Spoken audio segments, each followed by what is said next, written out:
Hello, everyone. My name is Victoria Clark, Director for Conferences and Educational Programs. On behalf of the Middle States Commission on Higher Education, I would like to welcome everyone to today's webinar, Substantive Change Update. This webinar will be conducted by Amy Moseder, Vice President for Policy and Regulatory Affairs, and Carmela Smith, Interim Senior Director for Accreditation Services. There's no need to speed read through this disclaimer, but I want to remind everyone that this presentation remains the property of the Commission. And if you have specific questions related to your institution, you should reach out to your Commission VP Liaison. Also, note that this presentation is being recorded, and we will be sharing this recording through our website and our YouTube channel. We would also like to ask everyone to please turn off your video throughout this presentation. Submitting questions for the Q&A. If you wish to submit questions during the webinar, please use the chat function at the bottom of your window. And for those using a mobile device, you can submit questions through the chat function by clicking the three dots. In both cases, we will try to answer as many questions as time permits. We have tried to expand our presence on social media and ask that you follow us on Twitter, LinkedIn, Instagram, and YouTube using @MSCHE ORG. If you are already following us, thank you. Now I would like to turn it over to Carmela Smith. Thank you and good morning. On behalf of the Middle States Commission on Higher Education, Amy and I would like to welcome you this morning. Next slide. I will begin this webinar with a brief overview of substantive change, beginning with what substantive change is and why it is important, which may be a refresher for some of you. Then I will go through the various resources that are available on the Substantive Change webpage. Amy will then provide a brief overview of the complex substantive change process and go through some essential points specific to complex substantive change. Then I will end with some updates. We will end each section with key takeaways. There will be plenty of time at the end for a question and answer period. Next slide. Now, what is substantive change and why is it required? Certain types of institutional changes are considered substantive under the United States Department of Education federal regulations. These types of institutional changes require commission review and action of a substantive change request prior to implementation.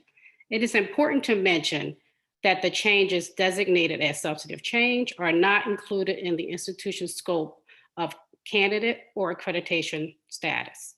So failure to comply could impact Title IV financial aid programs. Next slide, please. We accept substantive change requests 6 times a year, and the Substantive Change Committee meets in the subsequent months to discuss those requests. Because the review process depends on the readiness of the request form, we suggest institutions submit request forms at least 3 months prior to the desired start date. For example, if an institution submits a request form on January 1st and all is well with the request, it will be reviewed at the February Substantive Change Committee meeting. So the deadline dates should be considered during the planning process, included within the timeline of the proposed change. The committee meetings are held in the months of February, April, June, August, October, and December. The recommended actions of the Substantive Change Committee are forwarded to the Executive Committee of the Commission for review and action. Next slide, please.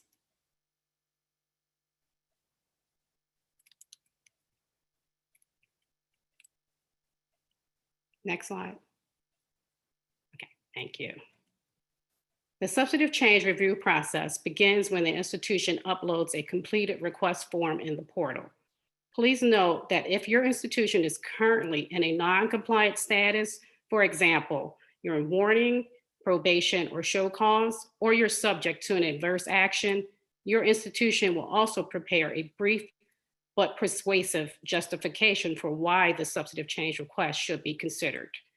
The justification will be reviewed by the executive committee of the commission to determine if the request may proceed.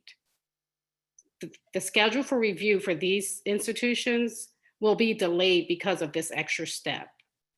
Following submission of the request form, the substantive change staff do an initial review of the request, assuring that the request form is complete. Requests are then assigned to substantive change evaluators who review requests to determine if the institution has the capacity to implement the change and sustain ongoing compliance. Institutions are given an opportunity to respond to questions and requests for additional information from the substantive change evaluators. The requests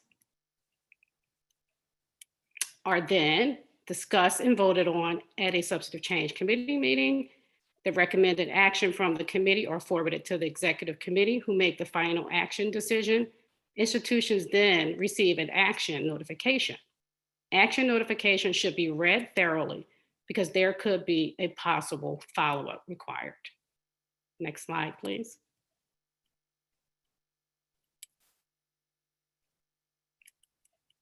Possible follow-up that may be required following an action notification of a substantive change include substantive change site visits, notification of approval such as state approval, or notification of the opening or closure dates of locations, and updates such as notification of approval and location dates that must be added directly in the portal.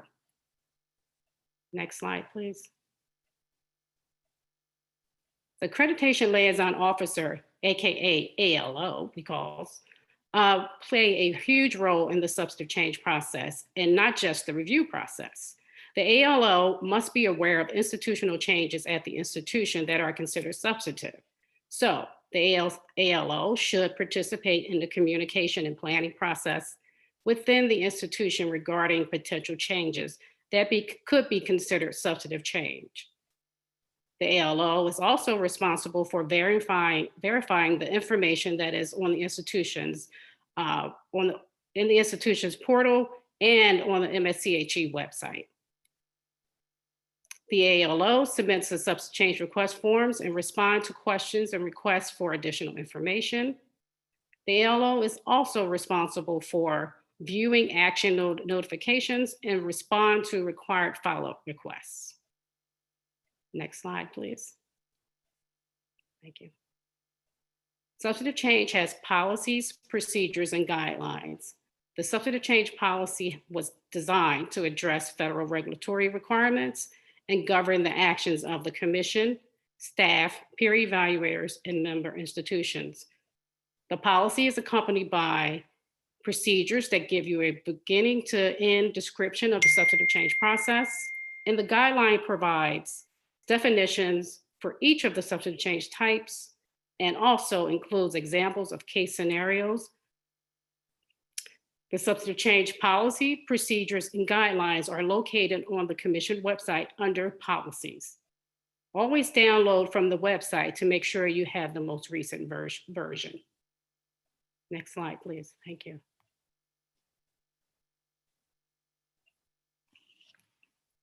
There are 14 substantive change types, with some having subtypes. This does not include the required notification or prior approval types, which I will go over shortly. As I mentioned, each type is defined in the substantive change guidelines. The most common substantive change types that we've received this year are establishment, relocation, reclassification, and closure of an additional location, a higher credential level, and relocation of a main campus.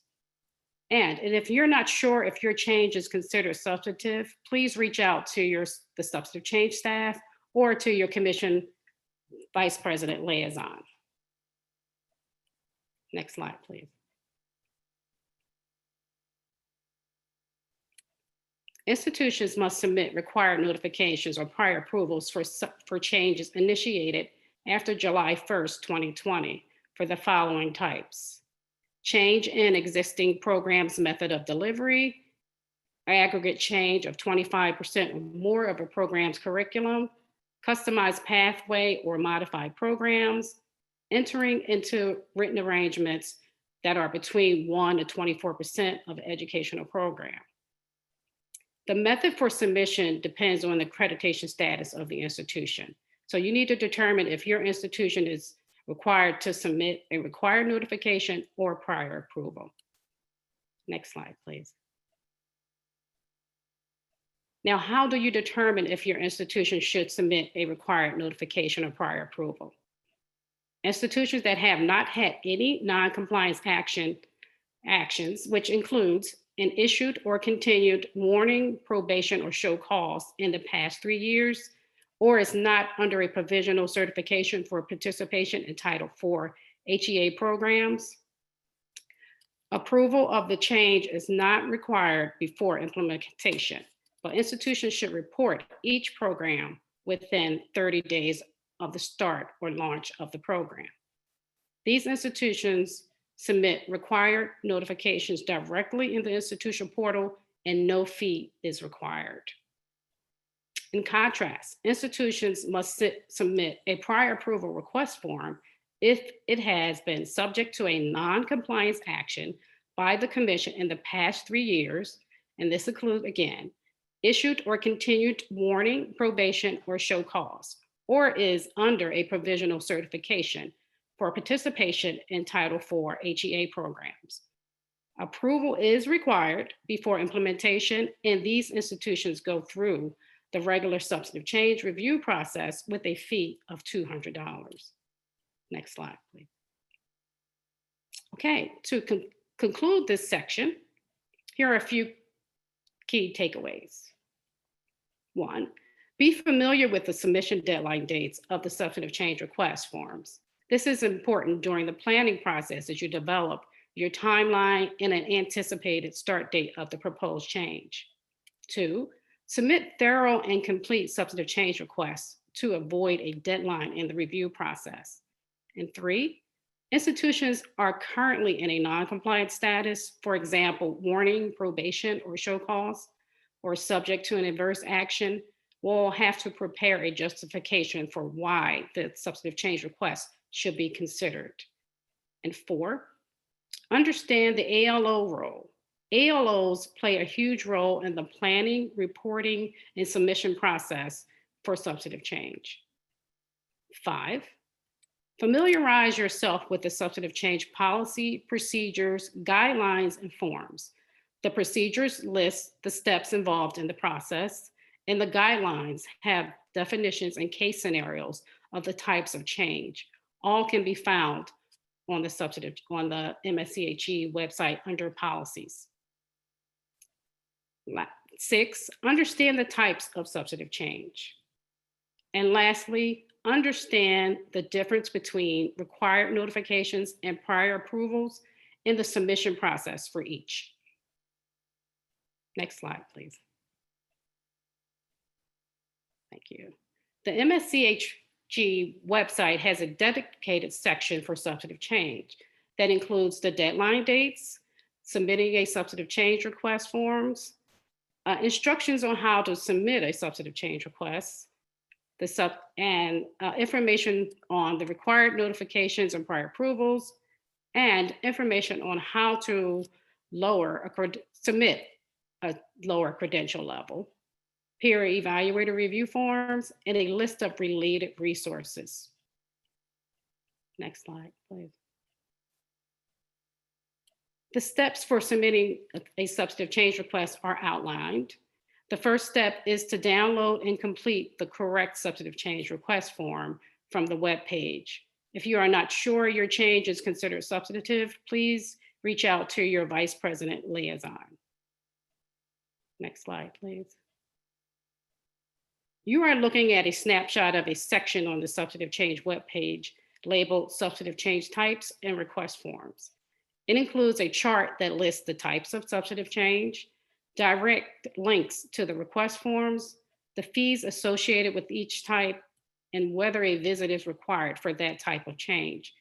Keep in mind that we do update the request forms, so you should always download the forms directly from this page to be sure you have the current version.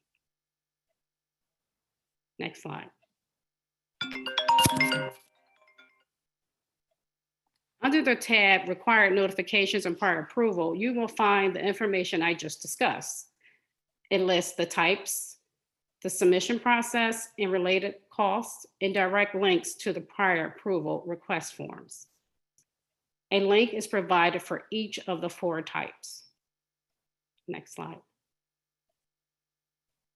Instructions for how to report lower credential levels is also available on the web page. Keep in mind that this does not include the introduction of graduate programs or programs at the doctorate level. Institutions must submit for 2 programs at the credential level for that level to be considered included within the scope of the institution's accreditation. Next slide, please.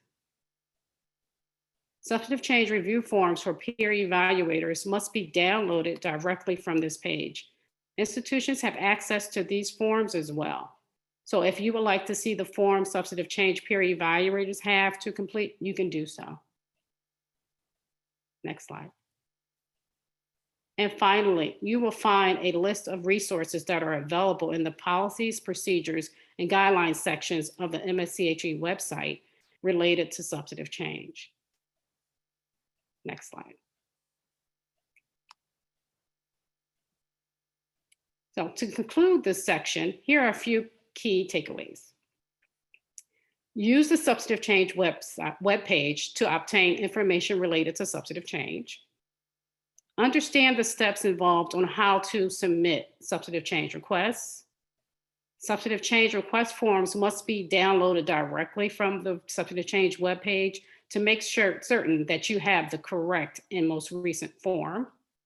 Understand the difference between required notifications and prior approval in the submission process. Learn how to report lower credential levels directly in the institution portal. At this time, I will turn it over to Amy, who will talk about complex substantive change process. Thank you, Carmela. Next slide, please. So I'm going to give you a brief high-level overview of the complex substantive change process. So when we talk about the complex substantive change, we mean a proposed change which requires more in-depth review and or requires the commission to assign or engage a peer evaluator with specialized professional experience. For example, accounting or legal. Changes in legal status, form of control, or ownership are always considered complex. However, in addition to these, any of the types of substantive change may be considered complex, depending on the nature and scope of the change. And this is at the discretion of the commission staff. So examples include a change in the status of multiple locations, multiple types of change that are submitted simultaneously, and some institutional closures. Next slide, please. So the commission has complex substantive change procedures which describe the steps in the process. This is a graphic of the overall process with 4 main components. The time periods provided here are estimates only. But first, early notification is required. So the institution is required to notify the designated commission vice president liaison as soon as it is aware of a potential institutional change that may meet the definition of a complex substantive change. Then you will submit a preliminary review form. So if you have signed a non-binding agreement and the process has started, it is time to submit the preliminary review form. That form is reviewed by commission staff And the form provides us with critical information so that we can understand the potential change. So please provide as much information as currently available, including any memoranda of understanding or non-binding agreements or drafts of legal documents. You must provide these documents in English. The legal documents are reviewed by MSCHE legal counsel. Right now, these are taking about 6 months to process. It is very common for us to ask for more information, which can make the process take a little longer. With the submission of the preliminary review form, when we have reviewed it at the commission and it has been reviewed by outside legal counsel, the VP will provide written feedback and guidance to the institution. This will include deadlines for the next steps in the process, including the submission of the substantive change request form. So in addition to this feedback, the VP will provide a preliminary schedule for the accreditation decision-making process. So the next due date would be for the substantive change request form. In accordance with policy and procedures, the commission will complete the review in 1 year from the date of the submission of this request form. The substantive change request form asks the institution to highlight any updates or changes since the preliminary form was submitted. This is where the institution will address questions about the plan for transition and alignment of 2 or more institutions that are merging or joining from a complex substantive change. So if a member institution will cease to exist legally as part of the transaction, then the institution must also submit a teach-out plan and agreements. I want to mention that there are monitoring activities that will occur after the commission's action and even after the final transaction date. The commission may ask for follow-up reporting to collect any outstanding documentation or approvals. We must have those on file. And finally, a complex substantive change site visit is required within 6 months of the transaction date. Next slide, please. So for now, you must email the preliminary form to the commission staff liaison. But after the preliminary review form is reviewed and a review is created, you can submit the request form in the institution portal. To do so, you would log into the portal and click on the Reviews tab, and then you will find the review for the complex substantive change, and then upload the request form into the card. So you can submit additional information that is requested from staff or the peer evaluators into the additional documents card in the review. It is very likely, again, that additional information will be requested. So please keep an eye out for those requests and adhere to established deadlines. Next slide, please. And to conclude this section, here are some key takeaways about complex substantive change. Familiarize yourself with the MSCHE website and the documents related to complex substantive change. Early notification is required. Submit the preliminary review form if you have a non-binding agreement, and it must be submitted before the request form. The transaction and timeline may evolve and change. You can expect the review to take a year. The VP will develop a preliminary schedule with deadlines and due dates. And it is an iterative review. So you can highlight any revisions, updates, or changes in the substantive change request form.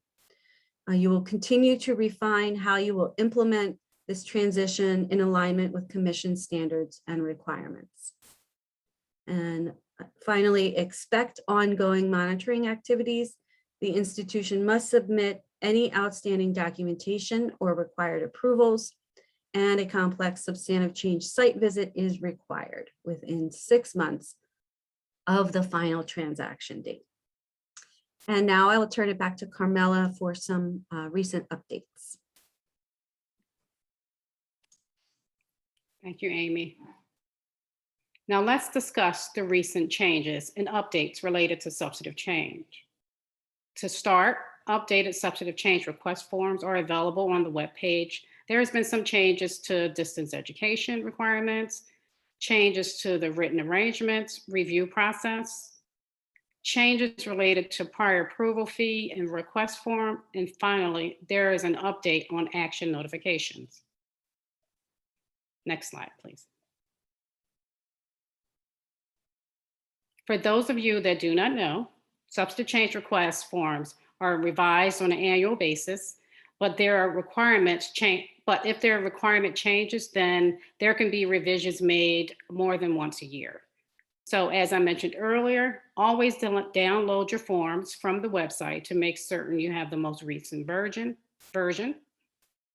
If an outdated request form is submitted, the ALO will be asked to resubmit on the new form. Here's a tip. Please read through the instructions before submitting the request form. One example, the instruction states that there is a 100-page limit. So again, if you do not follow the instructions, you will be asked to resubmit. Next slide, please. Because of the regulatory changes, current guidance from the department in recession of the previous guidance, the commission has made a technical amendment to the substantive change guidelines, and this will be effective November 1st, 2021. And what it does, it removes the previous percent threshold, 50% threshold that was previously used to determine the need for accreditor approval. The commission requires a substantive change review when the institution plans to initiate a credit-bearing or Title IV eligible educational program, when any course or portion of the program will be offered through distance education. And that's the change from 50% to now when any course or portion of the program will be offered through distance education. The requirements apply to all of the requirements of the program, including general education and core curriculum courses.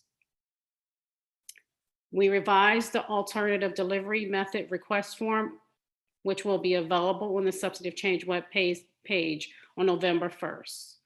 Also, the alternative delivery method requests now fall under Tier 3 fee structure. Next slide, please. A written arrangement is one of the substantive change types with the subtypes of international and domestic. A written arrangement is a formal agreement for the provision of more than 25% of accredited institutions' credit-bearing or Title IV eligible educational program by a third-party provider that is not certified to participate in the Title IV federal student financial aid funding programs. The update. Legal review is now required as part of the review process for the international arrangements and may be possible for domestic arrangements. Keep in mind that the extra step will impact the timing of the review process for these types. Next slide, please. I already talked about prior approvals a few times, but the change in this area is that the fee is now $200 and the prior approval request form has been revised as these types go through the regular substantive change review process. Next slide, thank you. Action notifications are provided after commission actions. Institutions now have the ability to view these notifications in the institution portal. A new icon, as you can see on the left, at the top left, was added to the portal, and these institutions can now view an action notification by clicking action letters.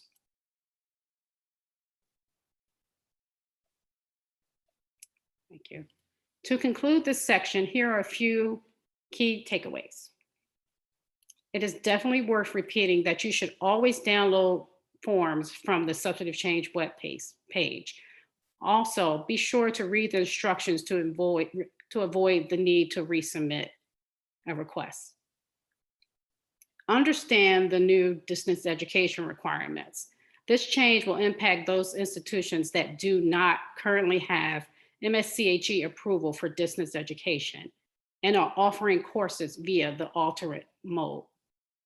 Consider in the timeline of international written arrangements requests the need for legal review and consider in the timeline of domestic written arrangements requests for the possible need for legal review.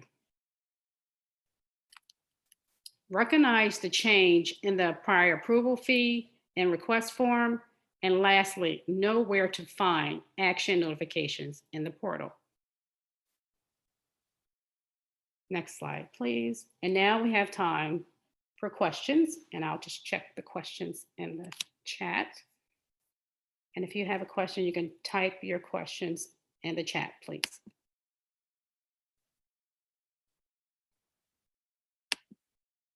Let's see.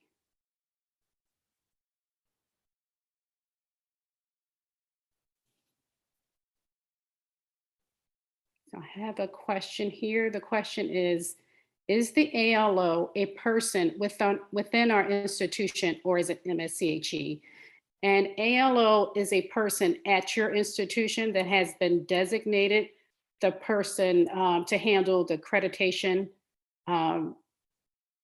information for MSCHE. So it's a designated person at the institution.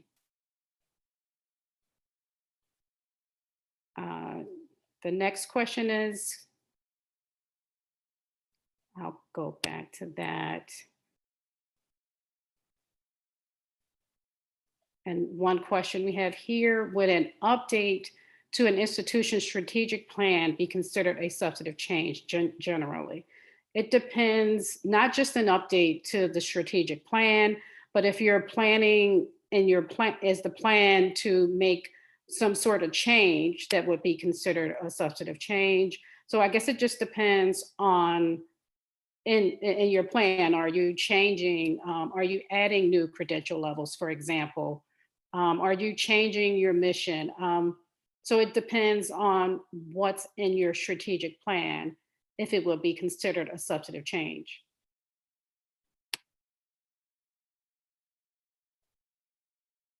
And here's a question that Amy may be able to help with.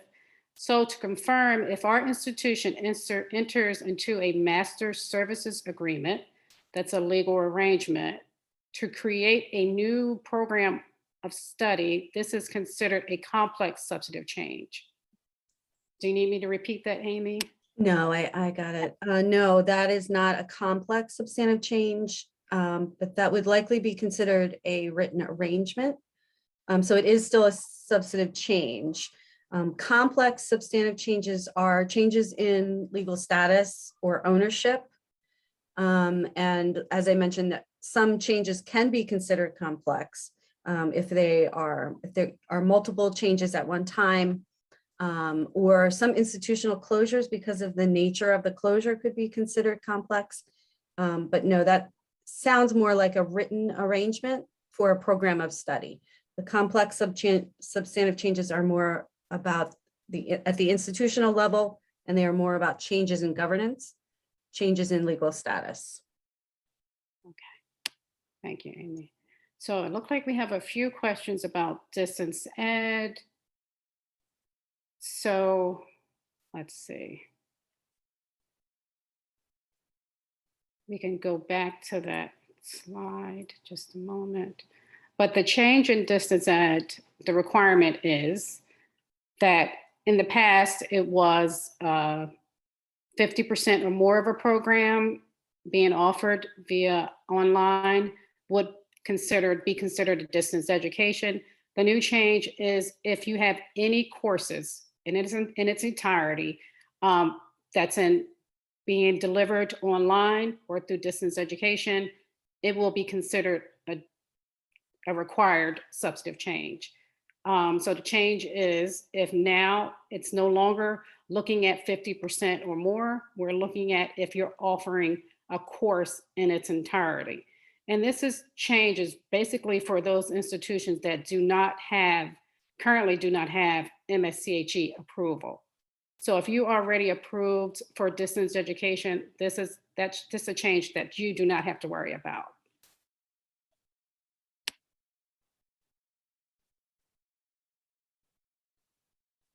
Okay, yeah, I see a lot about, does it apply to institutions currently approved? The distance education change, no, it does not. And I don't have the current numbers, but I believe it's less than 60 institutions of our member institutions that are not currently approved for distance education. So it only applies to those 60 institutions or less. Okay, yeah, I see a lot about distance education.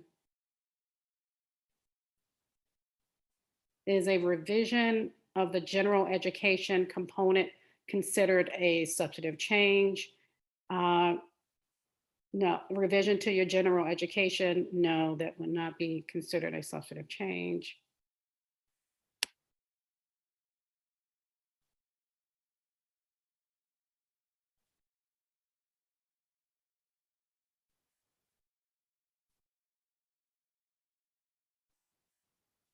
And I see the definition for distance ed still include only fully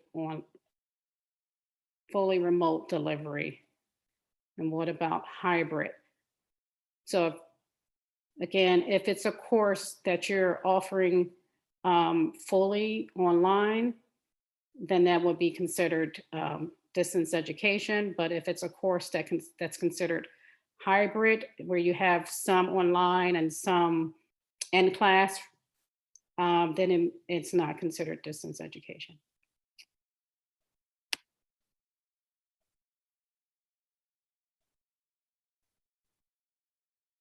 Okay, here we have a question.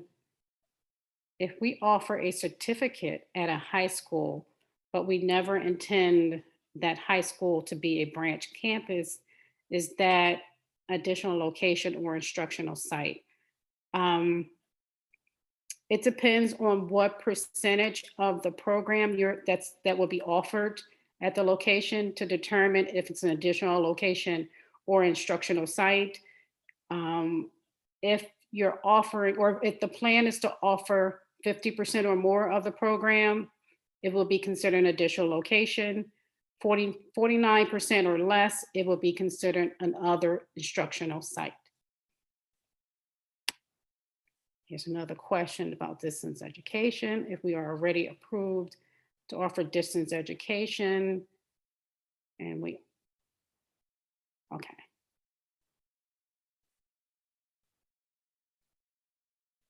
Yeah, that's the distance education change only applies to those institutions that do not currently have distance education approval.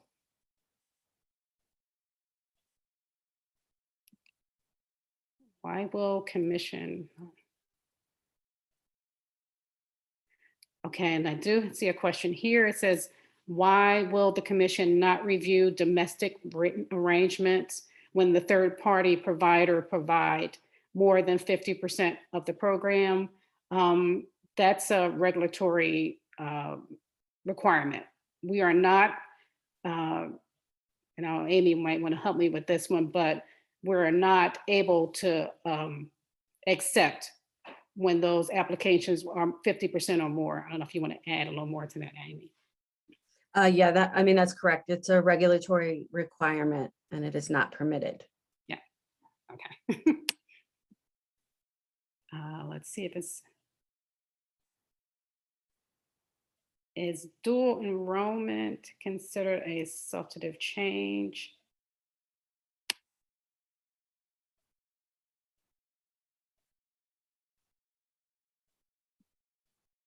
I guess it depends on if it's like an additional location, if it's 50% or more of a program offered at a particular site, or being offered at some sort of location, then it would be considered a substantive change. I don't know if you want to add something, Amy. You know, that dual enrollment itself is not a requirement. Right. But if any student can complete more than 50% of the program at that site, at that high school, then it would need to come through sub change as an additional location.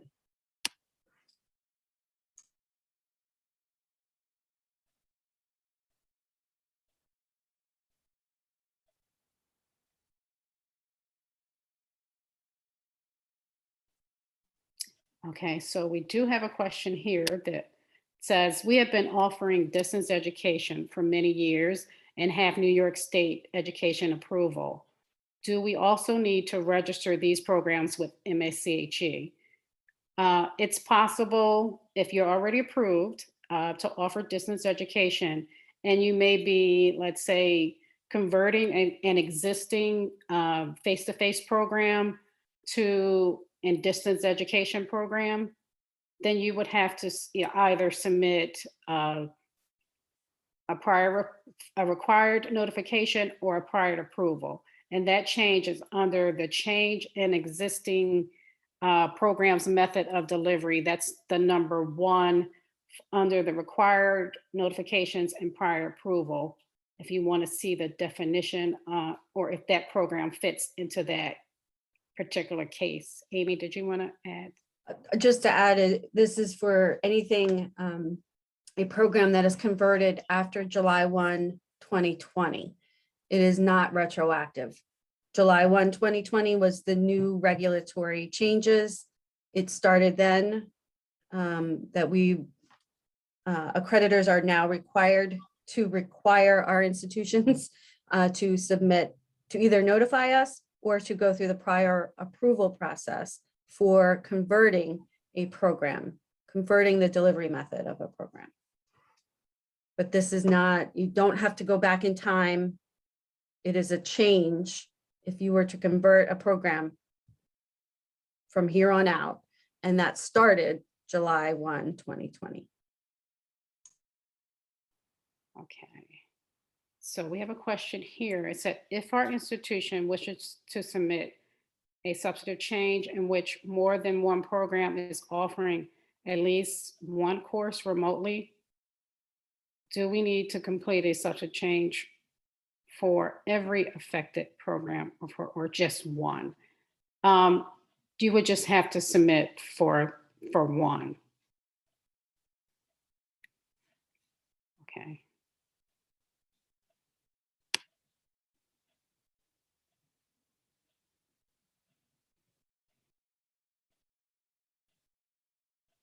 Let's see.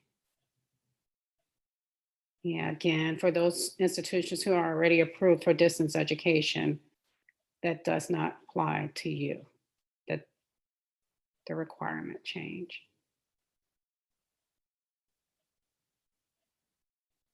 And I have a question here. Is the change in the institutional mission statement considered a regular substantive change or a complex substantive change?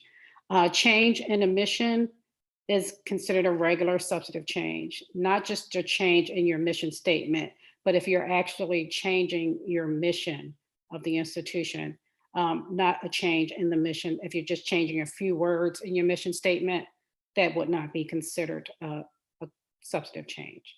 But it would go through, if it's a change in mission, it would go through the regular substantive change process.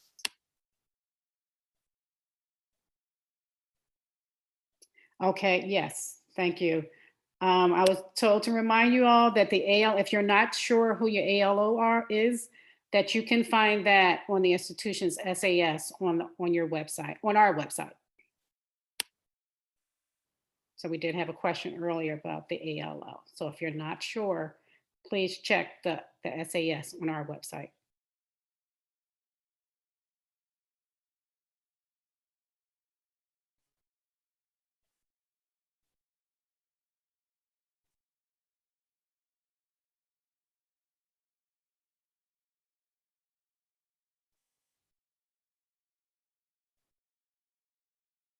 Okay, I have a question here. It says, does the new November 1 distance learning guidance apply to already established graduate programs that have a few distance learning courses?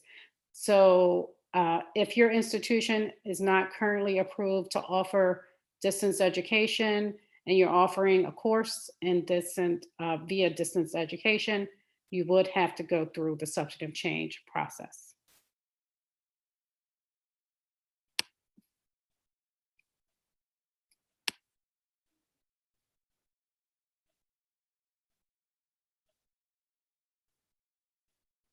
And I see, yeah, as of November 1st, you will have to follow, if your institution is not approved for distance education, you will have to follow the new regulatory changes for distance education.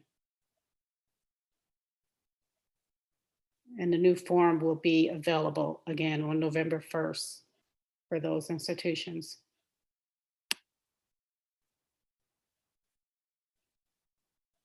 And for change to a degree level, if we have one program approved at a lower degree level, do we need to submit a substantive change for the second? Yes. So if you already approved for one at one degree level, for one credential level, at that level, you would have to submit for the second. Yes.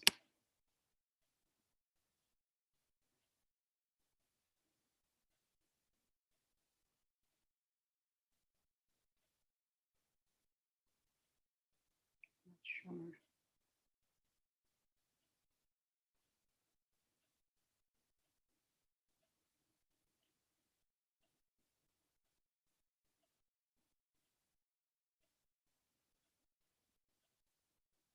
Yeah, that's true.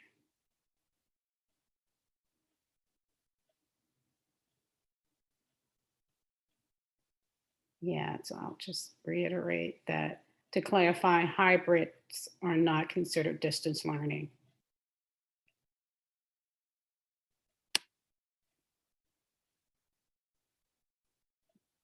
Okay, here's a question.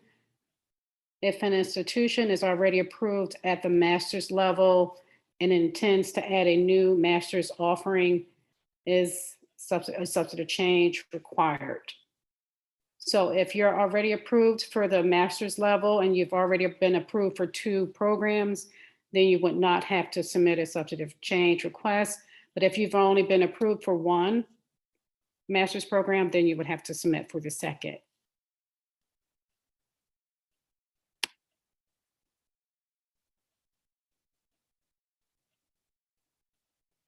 I see a lot of questions about, does the new rule about distance learning change apply to the additional location where the main university is already approved for distance ed? No. If you're already approved for distance education through Middle States, you will not have to submit anything regarding the new requirements. Let's see if there's any questions. Over here.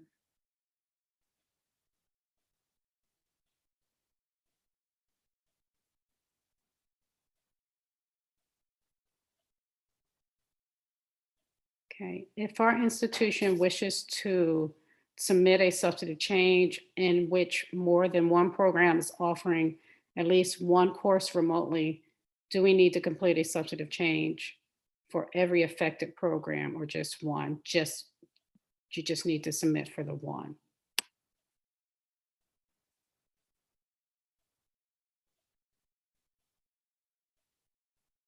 And the one question is, would putting a degree program on pause while it is revised considered a substantive change? No, it is not.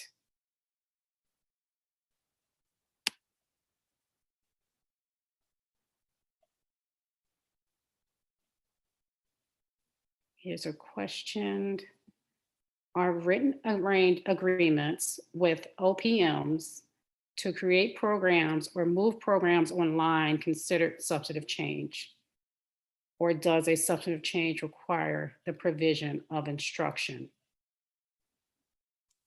It requires instruction as part of that. Now, OPM could be considered a contractual arrangement. But again, that is exactly what you're asking, which is that instruction must be part of those services.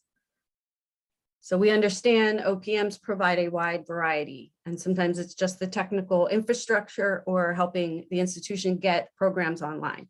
If they are providing instruction, delivery of the program, and it is 25 to 50%, then it should be submitted as a sub change. Thank you, Amy. Says, it's another question. If you have a program established for the BS and also have a, excuse me, a different program at the master's level, different discipline, do you need to submit a substantive change for the first program if you create a new MS in that first program? You would have to submit a substantive change request if you're not approved at either of those levels. Let's say if you have a new MS and you're not approved at that level, then you will have to submit a substantive change. And if your institution is already approved for master's level and you want to establish a bachelor's degree, you would have to report a lower credential level. Let's see.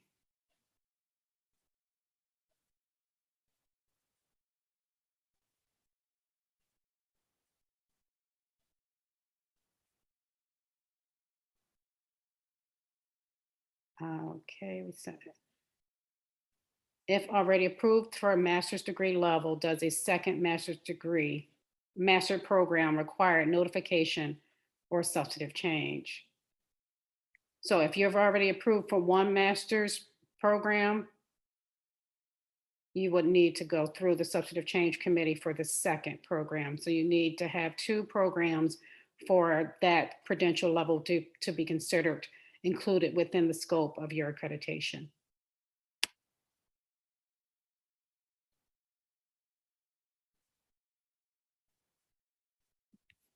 Let's see if I missed.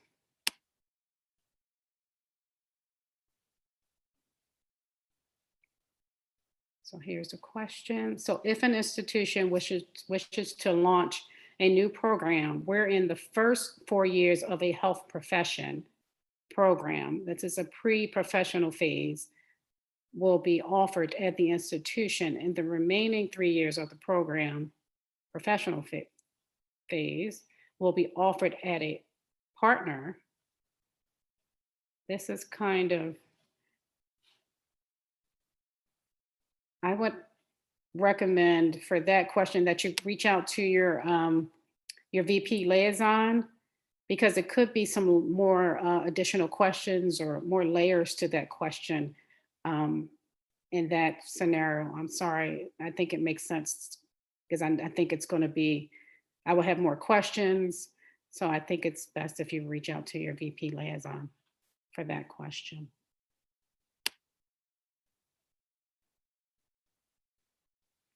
Okay, and there's a question, is there a substantive change screening form on the MSCHE site? So the screening form has to be completed before you submit your request, and that's how you start the sub change process, and it enables you to be able to upload your request form, but the screening form is located in the portal.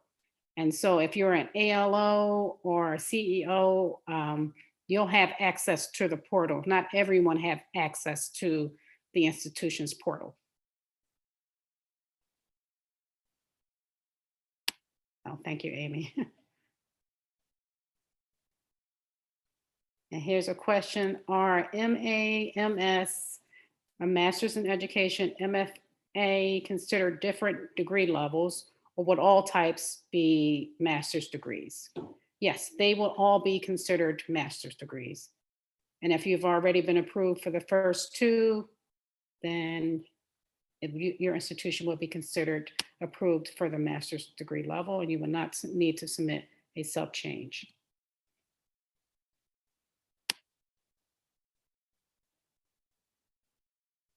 Okay. I'm not seeing, I've kind of gone through, let me see if it's any new ones. I'm going through the chat and the Q&A. See if I missed any.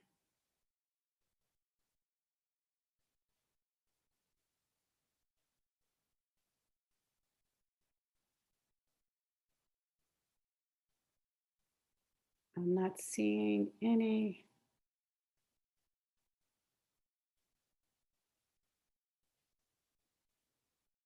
Are there any last minute questions? Okay, okay. This is from the website. Commission policy and procedures currently provide the flexibility of an institution to offer courses via distance education. The commission does not require prior approval for courses offered via distance. Due to a change in the federal regulations, the institution must submit a notification.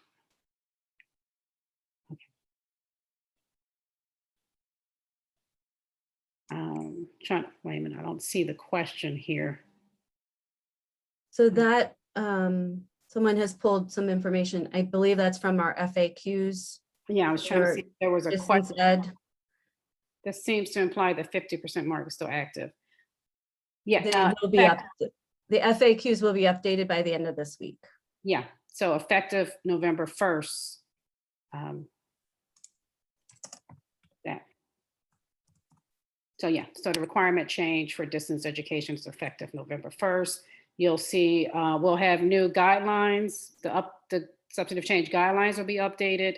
The request form will be updated, and we'll have to update the website, the FAQs.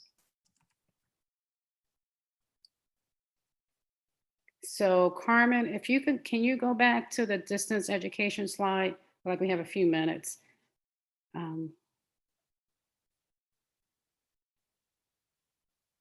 Right here, I'll go back. So let me see if I can move this. Someone asked to see that slide. Would you kindly show the slide with the sub change for distance education changes? Okay, so just leave that up for a few seconds. Somebody wanted to see that slide. Okay, just to confirm that if an institution is fully approved for distance education, it is still required to submit a notification for a program that is being offered 50% or more. Yes, you still have to submit those changes to existing programs' method of delivery.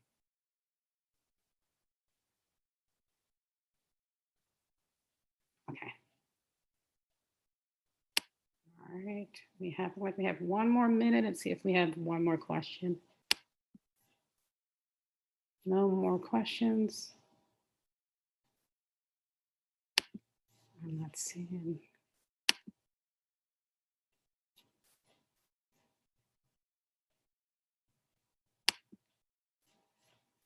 Not seeing. Okay. I'm not seeing any new questions. So at this time, we would like to thank you for participating in the Substantive Change training webinar.